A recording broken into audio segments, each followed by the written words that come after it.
All new at 6 tonight, the family of a man murdered in his Southside home once Joseph Lawrence was found shot behind a locked door outside his Southside home Friday. His own 24-year-old son later admitted to police that he pulled the trigger, and he now faces charges. On your side's Alex Southside joins us live on the South Side. So Alex, what is that family demanding tonight? Well, Anthony, we met with the brother and the father of Joseph Lawrence, and tonight they want a thorough investigation, and they also want to know why his 24-year-old son allegedly waited to call police to this Southside residence last week. I mean, I love my kid, man. It's awful, you know. Michael Lawrence has a lot of questions. His son Joseph was shot and killed Friday inside his Southside home. Police arresting and charging Joseph's son, Trenton, with murder.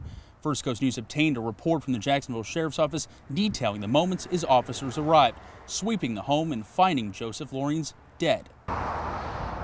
He was just an extremely hard worker, and I miss him very much. Joseph's brother Mark weighing in.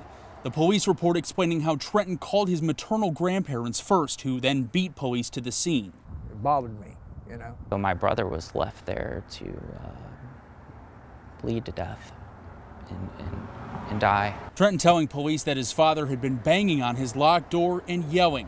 Grandfather Michael describing a close relationship with the 24-year-old who recently lost his job.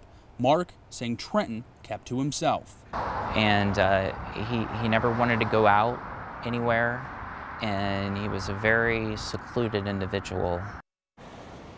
That investigation remains active and open tonight. Now, family tells us they're still working on plans for Joseph's final arrangements. We're live tonight on the South Side. Alex Southside is First Coast News on your side.